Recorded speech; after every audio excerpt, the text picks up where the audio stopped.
Hello, everybody, and welcome to the live stream. Of course, this is a special one that we do every quarter for patrons and members. So it's great to see many of you here already. So this live stream will be as short or as long as it needs to be based on questions, etc.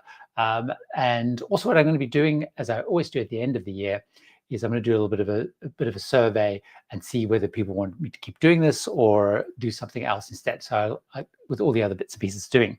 So let's first of all say hello to everybody, and then I'll get into what we're going to cover. So I don't know if Joseph is here, but he left a question before we started, which I will cover.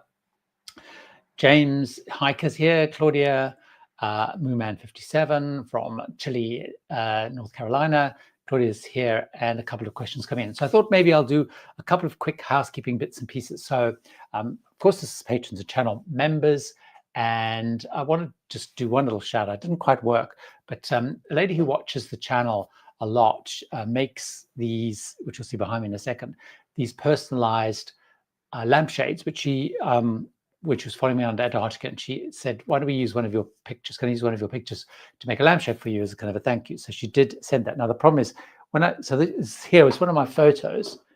It's really quite cool with all the penguins there, which is quite sweet. Now, the problem is I realized when I switch it on, it kind of gets completely washed out. So I did take a picture of that there. So it's really cool at night with the kind of colors, effects, and everything. So that's Odette, and that was her site there, Esk Valley lampshade. So thanks to her for that. So that was very sweet of her to do that. Apparently where she makes the lampshade, she listens to lots of my videos and content and stuff. So that was very sweet of her to do that. Right, so Rhonda's joined us, Ray's joined us, and Rosemary's joined us from Lindblad. She's doing a very exciting trip, or I think it was Macquarie Island and stuff, lots of very rough seas. So we'll talk about that a little bit later. So what else did I want to talk about? I just remind everybody, the Panama group cruise in end of January 26th. That's only for channel members and patrons. I think many of you who are planning to come have already booked that.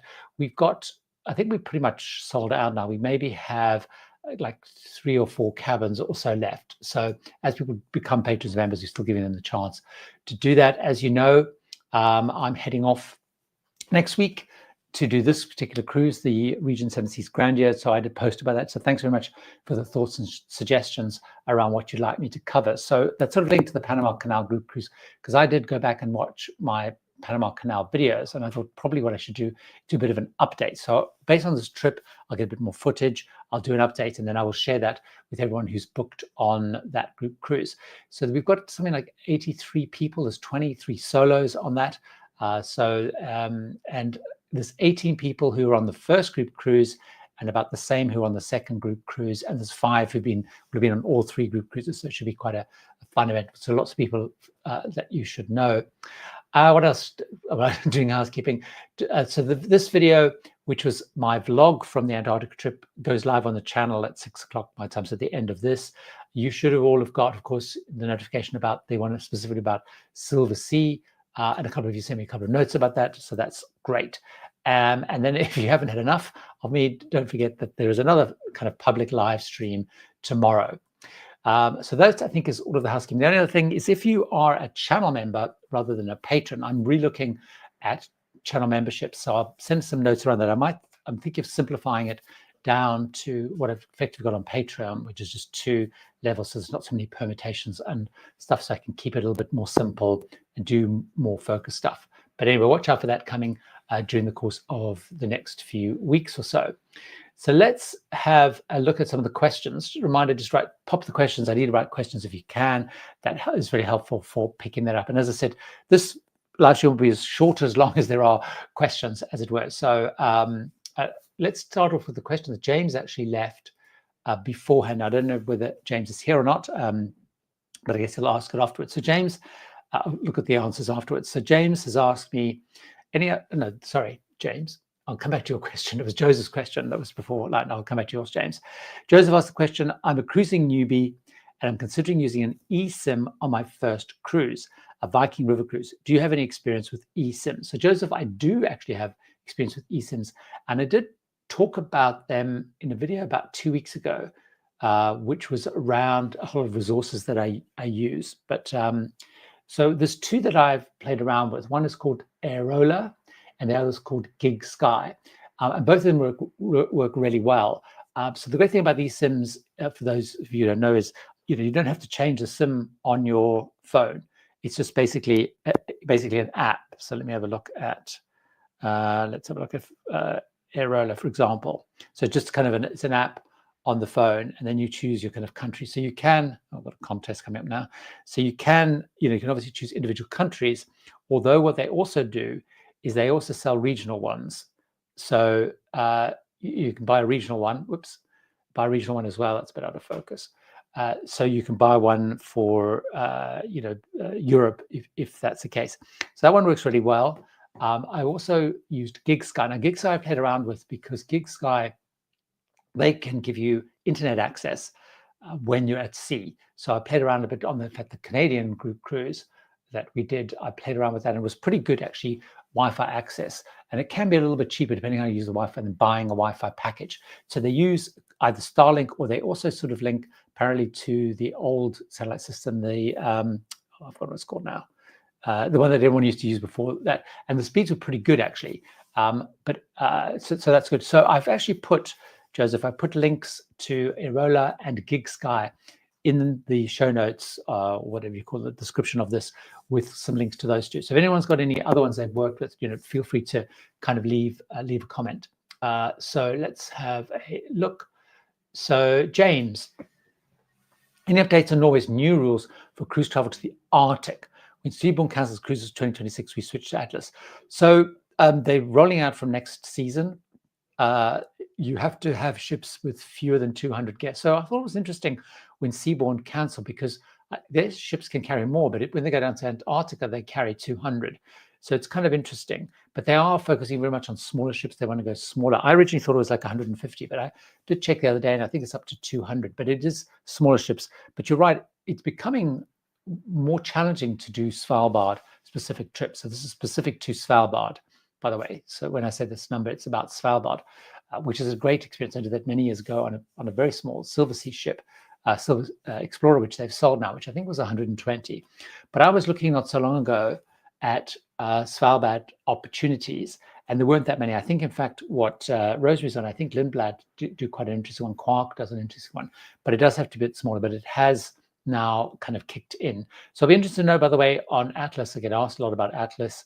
I haven't been on Atlas, so it would be quite good to know. Mooman, so this is an interesting one here. So, whoops, why is that coming up? Here we go. So I partly answered this incorrectly on my last live stream because I had focused on the $5 one, which has been introduced in Cozumel, I think it's Cozumel, versus the one which has just been passed by the Senate. So the question coming from Mike, I guess it's Mike because you were in North Carolina. So do you think cruise lines will change itineraries or people will change plans with the new $40 plus per person tax on cruise passengers approved by the Mexican government? So when I did the live stream last week, there was two things happening. One was the $5 fee, which is coming in, which has been introduced also, in fact, slightly higher now in Santorini and Mykonos in Greece. So lots of countries are introducing this, but the Senate in Mexico passed this. I think it's exactly $42, if I remember correctly. And the idea is that any cruise ship that calls within any Mexican port will have this fee. Now, it's a once-off fee from what I can gather. You won't pay $42, but some people have worked out, if it's a family, a family with two kids, they're going to be paying, I think, a fortune more. It was a couple of $100s more for the Mexican trip. So what the cruise lines have said so far is, oh, by the way, the reason the Mexicans are doing this, it's a fundraising thing, and most of the money is apparently going to go towards military projects. So it's not actually going to be plowed back into Mexico. So it's going to be extremely interesting over the next month or two what happens, because obviously Royal Caribbean have announced that they're building at Costa Maya a massive big development. They bought huge amounts of land there. They basically bought Costa Maya plus the land next to it to build a perfect day in Costa Maya, a massive, hundreds of millions of dollars investment. And obviously this now will be extremely expensive if they're sending a 6,000 passenger ship there. So that's going to be very interesting. So there's a couple of other projects going on where the various cruise lines are investing in infrastructure. So what they've said so far, Mike, is that they are discussing it with the Mexican government. But I think you're right. I think if it does actually come into place, I would assume that they will basically swap out Mexico where they can, and they may pull back on some of those investments. But with the amount of money involved, I'm sure they've got a lot of lobbying power. But it's hard to see, particularly on some of those shorter trips, which are very low price trips, because those become very popular as couple of day, couple of nights trips, although they tend to go to Bahamas, I guess, more. But I suspect they will kind of pull those out. Now, some of the trips going out of the other side, San Diego, they, of course, because of the Passenger Vessel Services Act, or the Jones Act, which it's called sometimes, they have to call in a foreign country, so they probably will have to include Mexico. So I think we will see, I think if they hold the line, I think we will see some tweaks happening without a shadow of a doubt, because as we know, of course, many of these ports are interchangeable. They just find another port that will take them. But with the amount of the numbers, they may or may not be able to do that. So this lampshade is very cute. I just wish it worked with the lights on. It's so cute because it probably does look a little bit. Claudia just said about the lampshade. It looks way more impressive because it's a nice fabric, so it's got a nice texture. It doesn't really show up on that there. So Rosemary, as I mentioned, is doing this great trip at the moment. They had an incredibly rough season. She posted on Facebook, and I was sharing some things about how kind of envious I was about that. So Ray, we are sailing on Port Gauguin next year. Very nice. Any commerce experiences? And on the other extreme, anything you would pass on? Let me think about anything I would pass on. I don't think there was anything I would pass on. I mean, in terms of commerce experiences, anything water related, but you'll find most of the experiences are kind of water related. So you'll find lots of snorkeling. So for example, Bora Bora has incredible outing, which is a snorkeling where you can snorkel with sharks and rays and stuff. And then you go and you then do snorkeling. It's a very deep, a much deeper space. That was a real commerce experience. There's some very, very good cycling tours. Now, the great thing, parts of the islands are very, very hilly, but they're e-bikes. So like in Hawaii and stuff, the e-bike things are fantastic trips because the guys will stop and explain lots of stuff, the history, the flora, the fauna, some of the religion and the myths and all that sort of stuff. Then you get to cycle up these huge big hills. So I would kind of do those. Let me think if there's any others. Obviously, make sure that you go to their private island where they have the picnic that day. And I would actually, in terms of pass, a lot of people did an excursion and then joined that picnic later. I wouldn't bother doing an excursion that day because the little island they go to is fantastic. Also, like in Bora Bora, they have a little private island there. It doesn't have any facilities there, but they ferry backwards and forwards, and that's worth doing because you're normally overnight in Bora Bora. Anything specifically on the Port Gauguin, they do kind of sort of an okay, quite fun afternoon tea. That's probably worth doing. And I would really focus mostly on the main dining room because the main dining room is very good in the evenings, but then they have, I forgot what it's called now, for breakfast and lunch is quite good in the more informal one. So I think that's probably the key.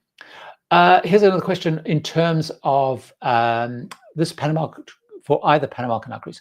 So we have, since it's a Christmas cruise, we have probably gone higher than I would like to have gone. When I've been on Region, because it's quite costly, I've normally booked when they've done those promotions where you get an upgrade. So for example, on Region next year, when we're doing Navigator down West Africa, I booked it when we had a promotion. So we booked like a cabin, but we got a concierge cabin, which is not a massive cabin, but it just has more perks and stuff. So in this one, we did buy a better cabin. We booked a penthouse cabin. In fact, we were looking at it today, watching some of the car travel reviews, which I think are fantastic in terms of individual cabins. So yes, we have. I think it's a little bit too much. We probably spent more than I would like to, but Mark was coming and it was sort of like, he's been on many trips. We have like a holiday fund. We put money into holiday fund every month. So we're doing that. So that should be fun. I mean, I'm sure it'll be great. The problem is, the problem with those sort of things is once you've gone in that level, it's always harder going down. But certainly for the next Region one, I'm way below that grade. So yes, we have indeed. And we're on deck 14, which Mark has today because he worries about getting seasick. So he's now worried with the top of the ship and kind of fairly forward. So he was asking. Oh, Diana's here. Okay, so a different name. I guess that's your own name rather than calling all ports. So thanks for joining that. Jeff is here.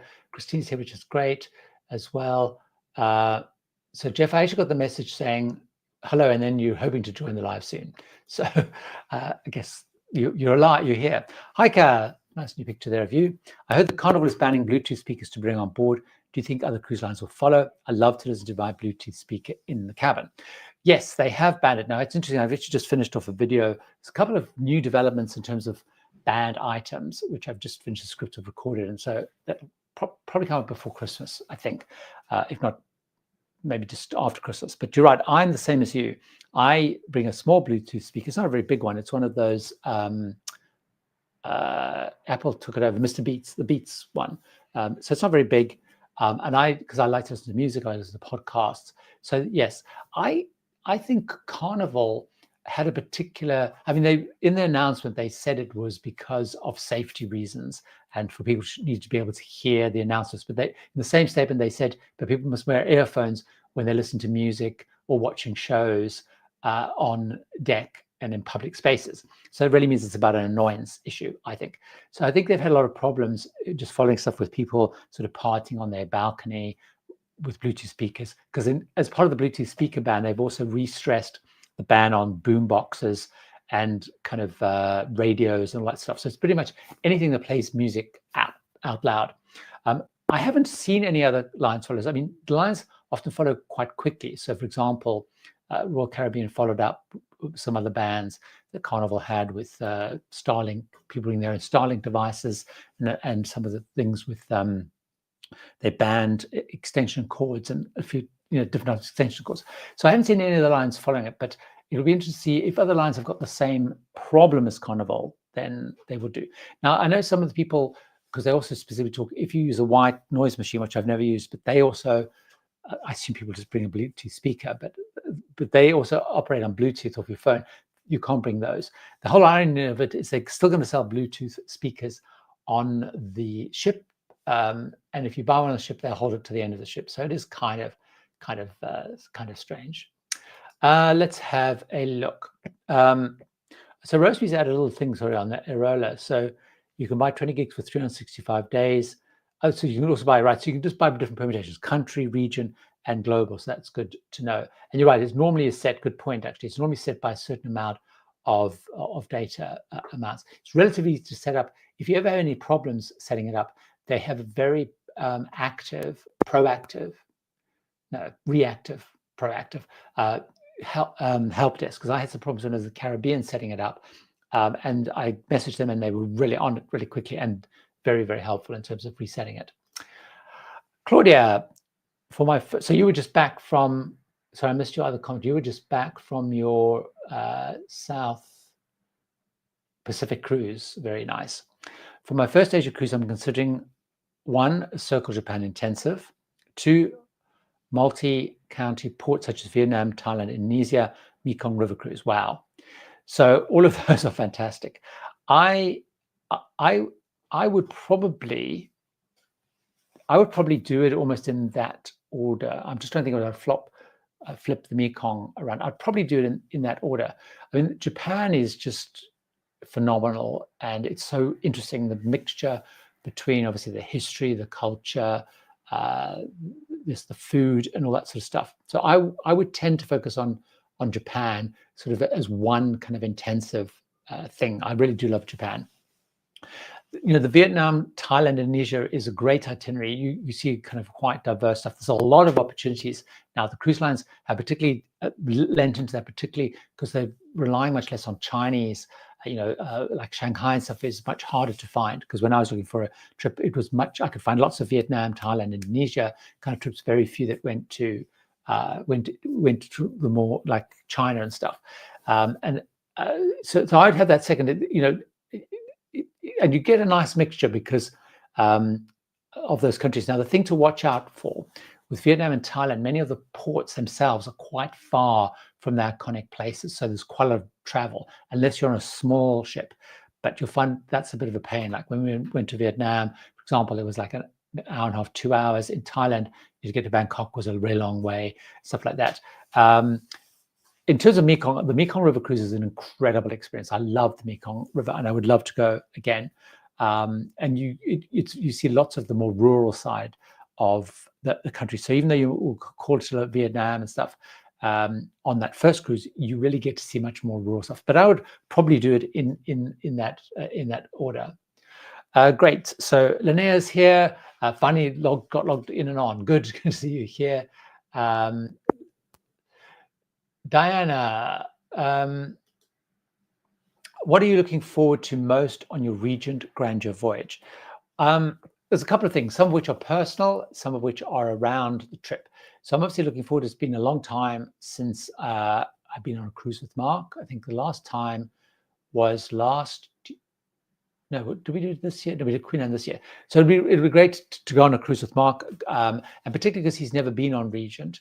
And I'm obviously trying to sell him more on smaller ship experience. Hopefully he doesn't get too wedded to Regent because it's so costly, but I'm really keen to see what he thinks of Regent, because as you know, he likes, on Cunard, he likes the Queen's Court kind of restaurant. He likes bigger shows. But what I think is good about Regent is they have a pretty good casino and a pretty active casino, certainly when I've been on before. So I think he will like that. You know, for the size of the ship, it's actually pretty big casino. And the food is very good, and the specialty restaurants are quite good, although he's more of a main dining room. So I'm very main dining room person. So I'm really interested, to see, does he like it? How does he like it?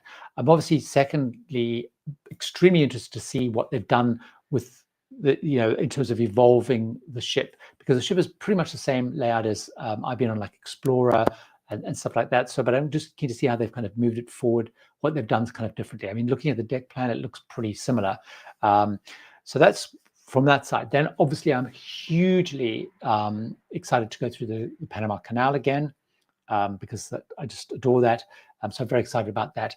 And then in terms of the ports, now you have raised a question a little bit about the other port. The ports I'm particularly interested in, Costa Rica, I'm very interested in because I love the rainforest stuff. So we're doing one of those, it's called the little carriage. What do they call it? Anyway, those little carriages that you go up, those metal carriages you go up over the rainforest and some hikes to the rainforest. And then I would hopefully we get to Corte Quetzal to go further inland to, my mind's gone blank. I should have kept the ports here. So the ports I'm kind of interested in, not like, but for me the big draw is the Panama Canal. And you raise a question around the Nicaraguan port. Regent continues to put it on their itineraries and always seem to cancel once on board. So I'm aware of that, and I'd forgotten about that actually. I'm trying to think about what we were planning to do in the Nicaraguan port. But you're right, there's been a lot of cancellations of the Nicaraguan port. So we will see. It's not one that was high. I'm trying to remember what we'd actually booked to do that day. Unfortunately, today we've been sorting out our clothes and packing. So all my documents for that trip are through in the other room now. And I can't remember what we were planning to do that day. So what else am I really looking forward to? And then also a couple of Mexican ports, some of which I haven't been to, like Acapulco, which I've never been to before. So I'm quite keen to see that one. Oh, so Randy, that's right. So we'll see you in the Grandeur next week. Looking forward to seeing the canal. So good, great to see you there. And be interested if you're looking forward to the same sorts of things as I am. In fact, somebody else is getting on. They're getting on sort of after. So I think once the Grandeur gets to we get to Los Angeles, or I guess it'll be more Long Beach, it looks like it's doing something, because then it's going back, because someone contacted me, another patron contacted me, he's saying they're kind of heading back. I think it's on the 8th of January. So Hedy just noted the new lamp, very nice. So that was the one I was mentioning earlier, there, which is really cool. It's such a pity. I think it looks kind of a little bit less good there, but it's really, really cool. So my mother-in-law, who's obsessed with it, she keeps sending me long hints around. So I think I've probably solved her next present, because she loved that. So it's quite good. I did actually speak to Adette, who makes those. She can't do any before Christmas, so I thought it might be a good thing to do for Christmas presents, but she's completely kind of booked out. So that's gone. So that's that. Here we go. So no, feel free to hog. That's the advantage of these live streams, which are just for pages if you have time to hog questions. Sorry to be a question hog, but Carrie one was wondering about the differences between the 3 Antarctic cruises that you found better or worse. Now I do touch a little bit on the next video that I've finished. It's currently being edited. I do touch a little bit on it. I'm trying to think if I do touch on it enough. But basically, in terms of the 3, what did I find better and worse? So I would say probably this most recent one I did probably was the best, just because the expedition team was phenomenal and I really, really liked the ship. So in terms of all of them were phenomenal. So that's kind of the base. All of them are absolutely, absolutely phenomenal. So the key differences were the first one I did, where I did the 10-night Antarctic Peninsula. So I didn't get to see South Georgia. And once I was there, I mean, obviously it was very magical. And I spoke to particularly to the expedition team, and they were like, you know, South Georgia is really fundamental. So as you probably know, I've always talked about now about South Georgia being, if you possibly can afford the time and the money, go to South Georgia. So so that was magical. But I also went at the end of the season. And the end of the season, you actually, even within Antarctica, you probably see a little bit less wildlife. You see a lot more whales, for example, at that time of the year. Then the next one I went on Ponant, which I had a great time on Ponant. We went in 2021, so the ship was half full. So it's only 100 passengers, or just over 100 passengers, because it was when Omicron was on the rise again. The phenomenal thing about that is it meant that we had much more landings and more time, because normally what happens is you only allowed 100 people on land at a time. So what happened is we would go out and they'd say, right, you got 4 hours if you want. That's a long way here. Whereas normally what would happen is you'd go out for an hour and a half or come back and the next lot would go. So that was pretty magical. The thing that was more challenged with that is obviously it was a French line. So, and probably only of the 100, there was, you know, maybe 12 or so, if I remember correctly, English speakers. And it did get a little bit draining, you know, 3 weeks on a ship where it's primarily French, and French language is always kind of the first thing. So that was probably a little bit tiring, but I mean, obviously the place was majestic, and we went to South Georgia, which was phenomenal. This one, what was really different is this was also the beginning of the season, like the first one, a little bit more diverse because we went to Falklands, which I hadn't done the last one. So that was good to see. And this one was, even though it was the same time of the year, was significantly more ice this year. So there was more ice, more kind of limits. We had to do more diversions than we had to. Like in the second one, we had fewer diversions because of ice. This one we had more diversions of ice. And then I just absolutely loved the ship. And we did see incredible, incredible things. We didn't get as many landings in South Georgia because the weather was really windy as we did in the middle one. So that was kind of the balance. So that was, I got to see more. I was actually going back because for the third video I'm doing, I'm putting on more of the video that I did from the second one and the third one. And I realized just how much more landings we had then. So those are the kind of the key differences. I think, you know, the first one I went on, which is Silver Cloud, which is a nice ship, but it's a bit dated. L'Oreal is a nice ship. You know, I did like the ship, quite modern, didn't feel as expedition-y. And then the Silver Endeavour, obviously purpose-built, really nice ship. I do think probably though, if I compare the Seabourn, the Silver Sea Endeavour and the Seabourn ships probably nudge it a bit in reality.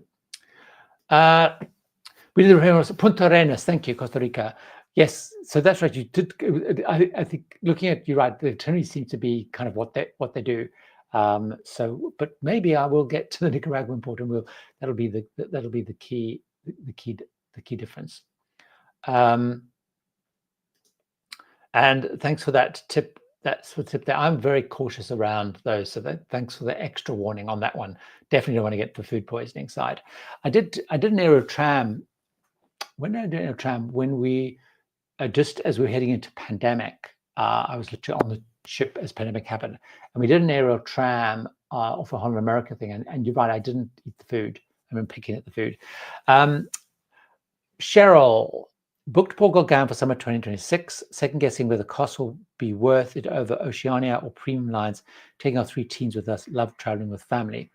So, I mean, you're right, Port Gauguin is very costly. In reality, the best, if you were looking at comparisons, I would actually really compare, Cheryl, the Paul Gauguin and the WinStar experience, because those are the two that have the closest alternative. The thing with Oceania is and the others, they sort of pass through the region, but the Paul Gauguin and WinStar, and also Aranui, actually, for that matter, but they focus, they have ships permanently kind of in that area, and they've been there for a very long time. So they know the region phenomenally well. They know the ports phenomenally well. They know what people like, just because they just are so seeped in the whole experience. And obviously, Paul Gauguin is more costly. Is more costly than going on WinStar. But the Paul Gauguin experience is just magical, and it is very expensive, as you say. Now, in terms of teens, there aren't a lot of, depending on which time you're going, there aren't a lot of kids on there, but there's normally enough for them to kind of be happy. I know they do run some programs, but they don't generally run programs for teens. So I'm assuming your teens, the same would be true on WinStar, but I'm assuming your teens are very happy to kind of entertain themselves or entertain with you. There's not a lot of entertainment on board, to be honest, but it's so much focus around the destination and the food. So, Paul Gauguin experience is magical. I think if you can do that region in Paul Gauguin, it's definitely phenomenal. But the closest, as I said, is really the WinStar experience, which is different. So yes, so Rosemary asking, have you ever considered Antarctic cruise by the Rossi? I would love to do that. Lindblad had one, which a lot of people in my Lindblad sub-Antarctic cruise have gone. It sounds very interesting. I would absolutely love to do that. So they have, for those who don't know, so you've got what most of the Antarctic trips do. Maybe I've got Antarctic. I'm going to use my cruise maps thing here, because I've actually got the Antarctic trip. It doesn't really show what I'm trying to show you. It doesn't really show you, but basically most of the Antarctic trips do this, and the peninsula part of Antarctica, that's where they kind of go to. In the summer, they get a little bit further down because the ice is a little bit less of a problem. But once you get much further down, you can go down, and of course you've got all up around this part, which is basically frozen even well into summer. So I would absolutely love to do that. Now, there is a phenomenal trip, and I did actually look at the Lindblad one, because I think they do on the National Geographic ships, if I remember correctly, Rosemary, but don't quote me on that. But there's a phenomenal one which Ponant are doing on Le Commandant Charcot, which is their big premium ship. And it's obviously a serious ice-breaking ship, but it's also extremely luxurious. And it was a long trip. It's a 29-day trip, which starts in Shire, goes all the way kind of round, and actually ends up in Hobart, I guess, which you're probably ending up that way on this trip. But it was like £100,000, like $120,000. It's like, okay, that's just not going to happen. So that's why I'm trying to find other ones that do the kind of the Ross Sea. I'd love to see that the Ross Sea. For those who don't know, like the Ross Sea it just ends. It's got this vast, humongous, just wall of ice. Where the ice just ends. Some of those very big, monstrous glaciers, icebergs that you see are often broken off the Ross Sea ice shelf, and the ice shelf is where the big parts of water ice basically go over the water. That kind of I would absolutely love to do that, and I would look at the Lindblad definitely. Let's have a look. So Rosemary just saying, so not going to Asia, Rossi or something after 25. Oh, okay. Well, there you are. That was no good me looking at then. Do I have any other expedition type cruises on your bucket list you haven't been on? There are a couple. I would like to, the problem is I keep wanting to go back to Antarctica. So the expedition cruise that I've just spoken about is one I would absolutely like to try and see some of the more remote parts. And also because once you get more around the bottom of Antarctica and around is where you see the emperor penguins, because they're down that part of Antarctica. So that's why you pretty much never see emperor penguins unless you're kind of making a documentary, kind of Richard Attenborough kind of documentary, or you're working on one of those research stations, or you're on one of these very exotic trips, because if some of the trips that come from like New Zealand or something that come from Cape Town as well, you get to that, go around that part. So in terms of the expedition type cruise, I need to think about my list. I'm going to look at my list. So I did used to want to do the kind of the Northeast Passage thing, although that's fallen more down on my list. Let me just have a look. So I don't have any. I need to get over my Antarctica obsession. Let me just have a look at my list. So I think the short answer is no. I definitely want to do that. Part of Antarctica is the highest one. You know, I would like to probably explore a little bit more of the Arctic side, but I have sort of done that. So that is one that I would like to do. So Jeffrey's here as well. Great to see you. Claudia, any must-see ports are called to make sure included. So Claudia, the good thing is most cruise lines call on most of the ports. I mean, although saying that, one of the trips I booked on Silversea, which is a repositioning, one of the attractions to that is it's going from Alaska and coming to Japan, but it's doing some of the stuff on the western side of Japan that I hadn't done. I don't know how interesting the ports are, but yeah. So in terms of the ports, obviously you want to make sure you go to Tokyo, but you're probably going to go to Tokyo either because you're going to embark in Tokyo or Yokohama. Make sure you spend some time there in advance. I'm going back to Japan in February, and I've built in 4 or 5 days, and even though I spent 3 or 4 days there before, because I want to use the the bullet train to do some tours out. So obviously make sure you spend time there. Hiroshima and Nagasaki, obviously because of the link to Second World War, but they're also quite very interesting places, got more to see than just that. You want to make sure you go to Osaka or Kobe. The ship's going to go there because that's your gateway to either explore Osaka, which is actually quite interesting, but also importantly to get out to Kyoto. I also I found going to Okinawa very interesting as well. And I'm just trying to think of the different ports now. So I'm trying to think one where they had the castles. I'm trying to remember the name of the port. I'm going to quickly look, see if I can quickly call it up on my list here. Nagoya. Let me see if I can find my list of Japan ports, because there's one that I've got which had this incredible castle. Let's see if I can bring it up. I can't find it here. Here we go. So yeah, sorry, I'm looking at this. So Kobe, Kyoto, Kochi. That's what I was trying to think of. Kochi. I find that really, really interesting. You've got incredible caves there. Really, really fascinating place. And where else? There was Miyazaki. Oh, the other place which I really liked was Miyazaki, which is near Aburasutu, because you go to this incredible island, Ashuma Island, which has this phenomenal. It has this very interesting rock effect, which the water's created, but they have these incredible shrines there. So those are a couple of them that I absolutely loved. Now I actually have Claudia, in my Japan video, I cover those. But also what I did is I made a series of YouTube shorts for each of the ports I went to. I'm going to make a note here. And I think I've got a playlist of those, but I will put a link in the notes to this. So it goes through all of the ports, and what I do in each of them is it doesn't less than 60 seconds. I talk about what I did in each of the ports and show you what I did.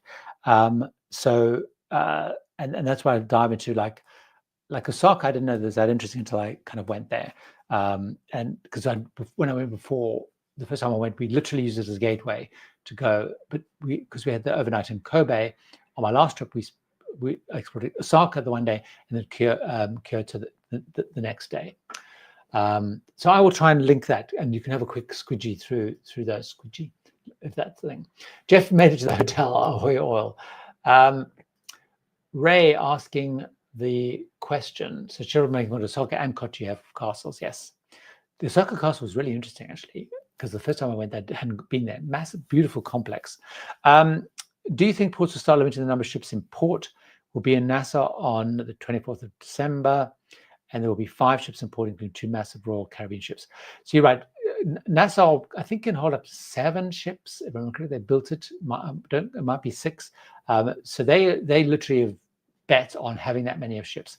I mean, there are quite a few ships that quite a few ports that are limiting the number of ships, and particularly in Europe, where a lot of them are limiting the size of ships. So they are now limiting.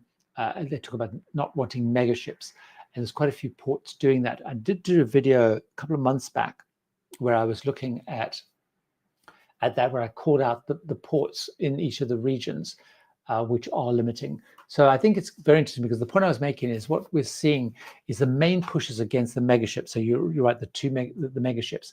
So particularly in Europe, because they're just finding it swamping places too much. But there is definitely a push by the countries to limit the number of ships. So for example, I think I mentioned at the beginning of this, Greece, for example, they want to stop as many ships going to Santorini and Mykonos. So they've introduced this new fee, and they're limiting the number of ships. They're trying to push them to go to other islands which don't get as many ships. So I think we are seeing that sort of evolution. There's lots of push in like Barcelona to push back the number of ships that call into Barcelona, which of course massive embarkation port. So I think, but what's at the same time, we're seeing the cruise lines adding more ships and bigger ships. I mean, even lines with small ships. So, you know, Viking's new ship was up to 90 more passengers than they used to have. So it's not a massive change, but everyone's kind of moving upwards. And ports are sort of talking about, we want fewer passengers to balance the two. So I think we're going to see some flex. So what we're seeing, for example, which is very interesting, is a real focus on places like the Caribbean. So you might have seen recently the Norwegian cancelled a lot of, something like 30 cruises into 25, 26, because they're redeploying most of that into the Caribbean. And in the Caribbean, of course, there's all the different islands they can call on, but of course, there's more and more private island stuff. So I think we're seeing that dynamic. So I think we will see that. In Nassau, they are designed to take that number of ships. That's really what they've done and built for that. So that will be interesting. And I'll come to Jeffrey's question in a second, because it's sort of linked to that, which is a good point. Dinah, any future train trips planned? That's a bit of a tongue twister. We just watched a video about Rover from South Africa, which I believe you travel on. Very intrigued. I don't have any train trips currently booked, but I absolutely would love to go on more train trips. Rover is phenomenal. Now, Rosemary, who was here a bit earlier, did it very recently. We did it a while ago. I would love to go back and do Rover. So now I'm going to wait a little bit more until Mark has stopped working, kind of retired from full-time work, which hopefully will be in 2026, because then there are a couple of train trips I want to slot in for some of the trips you're doing. Train trips are, you know, to do solo is just so expensive that many of them are so expensive. So I want to, it makes sense to kind of connect. So for example, I would love to do Rover, or they have a competitor, the Blue Train, which is more run by the state. The Blue Train stopped running for a while. It's running again. But for example, we have time when we get off a West Africa trip, where I'd love to do Rover, which takes us up Johannesburg way, which means we can then connect with the trip we've got planned. In fact, from Sydney, because you can fly from Johannesburg to Perth onto Sydney rather than come back to the UK. And then I would love to do the GAN again. We did the GAN. I would absolutely love to do the GAN again. So I don't have any booked. So once we know if Mark is stopping working, then I will twist his arm into doing more train trips. Maybe do some of those little day ones that we did before, but I guess you're talking more about the bigger ones. Jeffrey is asking if cruising for one. Cruise lines are calling on alternate ports, as many ports are now limiting ships. So good link to the other one. For instance, Eastport rather than Bar Harbor. Is there a secondary port that you like better? Ooh, is there a secondary port that I like better? I'm trying to think of ones that I have been on that is a secondary port. Jeffrey, I can't think of one, but I feel like there should be some. I mean, what I'm seeing is, you're right, but unfortunately, many of them to be manufactured. So, for example, when I did the Viking Alaska trip, we went to a port which I'd never heard of before, and I realized once we got there, it was a created port. It wasn't particularly interesting. But then someone told me, actually, if I'd walked 20 minutes or something down the road, there was a more authentic town there, and I've forgotten the name of the place we went to now. It was basically funded by Norwegian Cruise Line.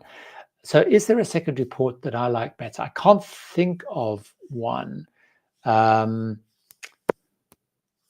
I will try and think of it. It's a great challenge, because there must have been ones that are being turned. I just can't think of ones. I'm thinking particularly, you know, one of the things that links a bit to the thing about the Greek situation. It's not entirely driven by that, but when we did, just as the pandemic was ending, we did a seaborne trip around the Greek islands. Now, we'd done the Greek islands before, but what they did, because it was a smaller ship and they went to lots of islands with tendering, because it wasn't a big issue. We went to lots of islands I barely even heard the name of, And they were fantastic because we were the only people there. It wasn't overrun. It wasn't overrun by land-based tourists. And we got a kind of really great, authentic experience. Went to great beaches. So that's sort of that kind of thing. But I will try and have a think on that one. I'll definitely have a think on that one. Cheryl, interested in a cruise focus on Africa. Any thoughts on which lines? Never been before. Wondering if safety is a particular concern in ports. So there are a couple that, particularly there's a couple of lines which do West African trips. So for example, I've been following someone who's doing it on Azamara at the moment. But they might have finished by now. They might have got to Cape Town. So they're doing a very similar itinerary to we're doing next year on Regent, on the smaller ship, on Navigator, which is a 450 passenger ship. So it tends to be often sort of smaller ships. So they do a more intensive one. Now, obviously, you're right. Always concerned about ports and stuff. So the advantage with I would always do an excursion probably with those. The Regent one, most of the excursions are included, although all the included ones we end up paying because of some that we want to go that were more deep dives. So certainly you'll find Regent does it, Azamara does it. I've got a feeling that Oceania does it, but you're talking about the smaller ships, so it can be a more costly experience. You're unlikely to find as many, Holland Americas or Princesses doing it. However, Holland America did a very interesting sort of circumnavigation last year, the year before, and I'm not sure if they've done it again. And then Seabourn, but it tends to be those more smaller ships. So Seabourn, I know just recently they've set off on a big Africa trip because I was following someone that I was follow on X that was going on. But also I noticed one of the Seabourn ladies that I know, she was going to Barcelona they were doing some event to set it off. So it tends to be the smaller line. So I would certainly the person I was following was having a great time on Azamara. Very interesting excursions. It was a bit hit and miss on excursions. He did post a lot about, the excursions sometimes didn't run as you would expect them to be if you're going to Alaska or the West stuff. It was a little bit erratic. Now, I've done earlier this year, I did a South African trip. In fact, when I met Rosemary on board, and that was very interesting where, it was more intensive South Africa. So Silversea also does it, particularly when they're repositioning down there. There is, I think also, I seem to remember that, again, it might have been Silversea, they did a more expedition-driven one, so calling even more places. So hopefully that helps. Mark sounds like work on it. I mean, I think it's that he loves his job. He really likes his job. And he's still a youngster. He's only 55, so he's still a bit of a youngster in reality. So, and he realized his job. And I every time he talks about stopping, it's like, yeah, okay, I'm not so sure that's going to happen. He does talk about, because what I've realized, one way of luring him in is there's a series of trips that I've got booked, most of which he's booked on, but I can obviously take him if he doesn't come, which he really wants to do. So, like we do this. I mentioned the West Africa trip.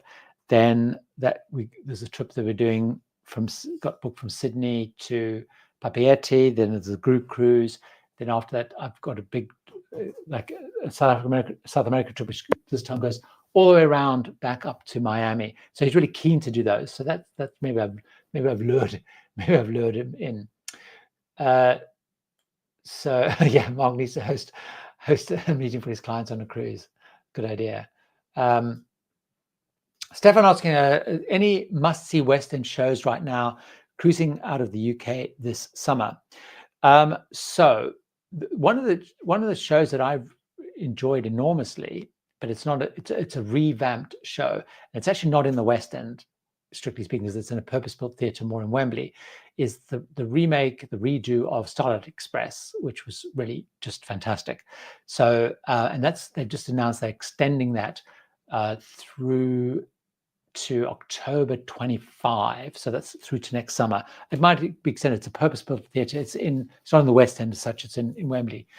It's actually was old TV studios that they built the whole track and stuff in. Obviously, you've got the things they're still there. You've still got your Phantom of the Opera, your Les Mis, etc. New show that's just opened, although I haven't seen it yet, but it's got very, very mixed reviews, is The Devil Wears Prada, based on the film. It's got Vanessa Williams in, who you remember was originally Miss America. She had resigned, some nude photos, I think. She was in Ugly Betty. She was in Desperate Housewives. The music written by Elton John. it just sort of officially opened at a previous. It's got very mixed reviews so far. I haven't seen it yet. Sunset Boulevard's moved to the West End. I'm trying to think. Operation Mincemeat is very good. Also, what's very good is is Cabaret. They did a remake, which has just opened in Broadway, which Ed Redmayne opened it in the West End. He went there. They've just announced a new cast heading to next year, which has got Billy Porter, and I've got the lady's name in it. That's pretty good. So then you've got all the other standard ones, the MJ1 and 6. That's another interesting one. I'm not a big fan of 6, but I think I'm the only person in the world that doesn't like 6. That's pretty hot at the moment. That's the one about the wives of Henry VIII. Then, no, it'll be finished by there. Sigourney Weaver's just opening now in The Tempest, but that will be closed by the time you get there in summer. Those are the ones that were top of mind to me. Mike, thanks for all the answers. Good. Thank you very much. Thanks so much for that. So let's see. Have I missed any questions? If not, I will probably wrap up because I've probably answered all the questions, which that's a good thing about that. So yeah, I think I've answered all the questions. So thanks for joining me for this for this patrons and members live stream. If there's any questions that you forgot to ask or think about, remember I am back tomorrow, same time, same place. Not same place, actually, obviously a different stream, as it were. Again, I just want to say thanks so much. No, let's go to you, Marsh. Let me just see it. Joining Liberty outside the cruise community. Oh, okay, I'll come back to that. Yeah. So, am I enjoying any channels? So, I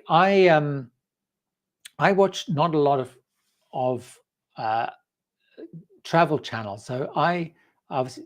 So Trek Trendy is one I really liked in the travel space, but I watch a lot. I Wait in the Wings, the guy who does these documentaries about sort of obscure Broadway shows. I really like that, and I like lots of stuff about abandoned things. So there's a couple of really good channels about places that are abandoned, old malls and stuff. And I also really I watch lots of Las Vegas. So that's travel, I guess, lots of Las Vegas ones because I love Las Vegas. And then I love ones on mega projects. The sites called mega projects. Those are the ones that I watch. I watch a huge amount of. So there are more questions coming, so I'll keep answering the questions. Jeff, that's a funky picture. Visiting a friend with very limited mobility, but not buoyed to a wheelchair. Any suggestions for an itinerary with close, easy, short excursions and ships? Any suggestions with close, easy, short excursions and ships? I mean, in reality, if you want to go, I'm assuming you're talking North America, and look, there's, Alaska is very well, has many options catered for people with limited mobility. And I'm pretty sure I remember that you really like Alaska. So Alaska is quite a good one. So, even if you're going on the train in Skagway, they have a carriage specifically designed for people with limited mobilities and wheelchairs. They have little ramps and stuff.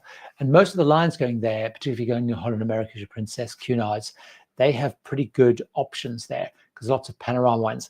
There is, in Europe as well, if you are talking a bit further afield, there are, most of them will have very good panorama type excursions because, again, they're used to a lot of people going there with limited mobility. So you'll find a lot of the Mediterranean ones will have pretty good panoramic excursions. Those are the ones that sort of come to mind at first. But if I think of any others, I will definitely let you know. So thanks so much. Again, a huge thank you for being a channel member and patron. I really appreciate it. Hope you found this helpful. As I said, I will do a little survey at the end of the year to find out what things I'm doing that work, what we do more of, do less of, and we'll see if people enjoy these. So thanks very much. And I may or may not see you tomorrow. So take care. Thank you.